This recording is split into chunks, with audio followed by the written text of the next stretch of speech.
Good morning. I'm here to give you an update on the FBI's investigation of Secretary Clinton. What I want to do is tell you what we're recommending, but first, let me tell you what we found. 110 emails in 52 email chains have been determined to contain classified information. What difference at this point does it make? 8 of those chains are top secret, 36 of those chains secret, and 8 contain confidential information. What difference at this point does it make? Everything I did was permitted. There was no law, no regulation. Secretary Clinton should have known that an unclassified system was no place for that conversation. I did not email any classified material to anyone on my email. None of these emails should have been on any kind of unclassified system, not even Gmail. First of all, nothing was marked classified. To the contrary, Nothing was marked classified. there is evidence of tremendous amount. Classified. Now let me tell you what we found. 110 emails. It was not the best choice. 52 email chains It was a mistake. have been determined to contain classified information. What difference at this point does it 8 make? of those chains are top Was secret. the best choice. 36 of those chains I said it was a mistake. 8 contain confidential information. What difference at this point does it With make? respect to our recommendation, this is going to be an unusual statement in at least a couple of ways. Although there is evidence, our judgment is that no reasonable prosecutor would bring such a case. I know there will be intense public debate. I know there will be intense public debate. I know there will be intense public debate. What difference at this point does it make? 110 emails. It wasn't the best choice. 52 email chains I made a mistake. have been determined to contain classified information. What difference at this point does it 8 make? of those chains are top Not a secret. good choice. 36 of those chains I said it was a mistake. and 8 contain confidential information. What difference at this point does it make? Latest revelation on the quickly deepening FBI scandal is that FBI Director James Comey drafted Hillary Clinton's exoneration statement months before 17 prime witnesses, including Clinton herself, were even interviewed. I'm talking about files. I'm not talking about the guns. I'm not a licensed gun manufacturer. I don't make guns at this location. I have data. I can share the data. When somebody downloads a gun from your website with your blueprints and kills somebody with it, how are you going to feel personally? I don't believe that I provided you anything other than the general knowledge of what an AR-15 is. What makes you comfortable with a world where people can pump out guns in their garage anytime they want to? What's going to make me comfortable is when people stop coming to this office and acting like there's a debate about it. The debate is over. The guns are downloadable. The files are in the public domain. You cannot take them back. You can adjust your politics to this reality. You will not ask me to adjust mine. Good for him. To meet alone with Trump, to warn him about that now infamous Steele dossier, unverified information on Trump's ties to Russia, including allegations of Trump's encounters with prostitutes in Moscow. I'm about to meet with a person who doesn't know me, has just been elected President of the United States by all accounts, and from my watching him during the campaign, could be volatile.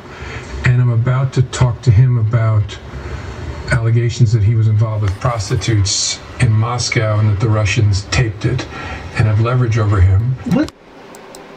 It's obvious that he doesn't know what he's talking about. It's obvious he can't control his mind or his tongue. And what I've suggested, if now, because he's the nominee for the party, and he's entitled to briefings from the CIA, for example, I said publicly, give him fake briefings. Pretend you're briefing him. Don't tell him anything that you don't want to get out. And that's how I feel about it. I think that the man is a loose cannon. I think he's done so much to hurt our country with our international relations already. But as a Republican nominee, isn't he entitled to get those briefings? Give him fake briefings. What does that even mean? It means they'll tell him stuff. He won't know the difference. You're basically telling the intelligence community to lie to him. No, I'm not going to lie to you, but I just don't have to tell you everything. Judiciary, how would you assess right now your satisfaction with the cooperation you are getting from the DOJ to produce documents surrounding Russia collusion and all these investigations right now? Yeah, I'd say that it's poor to quite poor. We've been asking for documents that predate July 31st. The Department of Justice initially said that July 31st was when they opened up on Papadopoulos and began this investigation into the Trump campaign's potential collusion with Russia. I asked Rod Rosenstein in open hearing whether or not there were any investigative actions that occurred before July 31st, and he would not answer that question. We've been asking for documents from before July 31st, and we haven't gotten them. And so that really undermines the position the Department of Justice has previously taken when now they've gone squirrely on the responses and on the documents. We've had a week of absolute hysteria on this topic, and it's worth, like, for me, I think there's one way to tell whether you actually care about election meddling or if you don't. If you actually care about election meddling, you should have a ton of questions for Barack Obama and his intelligence chiefs who knowingly allowed meddling to happen. They were talking about it in August, September, October of 2016. They said they knew Russia was meddling. They did nothing. Barack Obama even told his cyber people to stand down, and like you said, it was only after Donald Trump somehow won this election that all of a sudden it became this real big hullabaloo. Remember, Sean, that the FISA that he signed off on, when he signed off on that fourth warrant, he would have had all the information that would have been cumulative from the first, second, and third warrant, right, and everything thereafter. So he would have had all of that information, and I'm sure, and I'm absolutely certain, based on the fact that he himself calls himself the DAG, and he seems very enamored with his own position in the Department of Justice, that he would have read through all of those documents and learned exactly what he was signing. So that is very true. Another really important point that you brought up just shortly is that he, you know, he's showing his demeanor and his personality and why he is fighting tooth and nail. It's like he's working against the government. When you think that he would want to get to the truth of the matter, he would want to get to the heart of the matter. This is his position, you know, to be balanced. The scales of justice. Let's get that information out there. He has to understand that Congress is reviewing everything because they have oversight authority. Yet he continues to put up roadblocks and embellish and lie. And remember, a lot of the things that have been redacted have been very pertinent. I mean, the most important things that Congress has had to fight tooth and nail for, like, we will stop him. And threaten people. And you saw his, Sean. You By the way, that exchange of the threat, and Jordan went in hard. And actually, this now is somewhat applicable to me, as I have gotten word that Rod Rosenstein apparently is not a fan of mine. Sure. Should I accept that what he said to Nunes and others, and Jim Jordan stuck up for these staffers that, by the way, they all said the same thing. We broke it on your program on a Friday night. I had talked to two individuals who were in on the meeting, and Rosenstein lost it in the meeting with anger, and you saw the anger today. I talked to one of those people, and Sarah, how many did you speak to?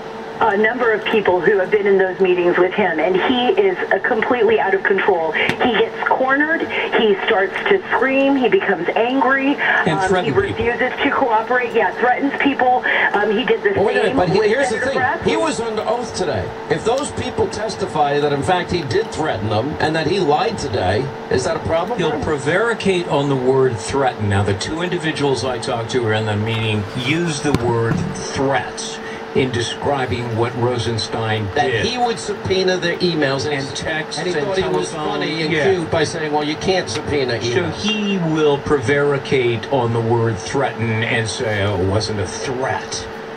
And with this kind of inspiration, I will go and take Trump out tonight. I wish you were in high school, I could take it behind the gym. That's what I wish. How dare you say the things he better does? Pack a lunch, Biden. Punch him in the face. Right.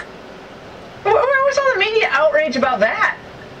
Did President Obama or other well-known Democrat leaders decry that approach, that language, that vitriol, that incitement to violence? Of course they did not.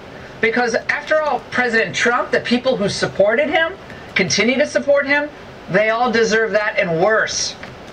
And where were the media condemnations when women who were affiliated or support the president, work for the president, were harassed at restaurants, driven from movie theaters? The liberal media don't have any difficulty finding tough words to describe Trump supporters, though.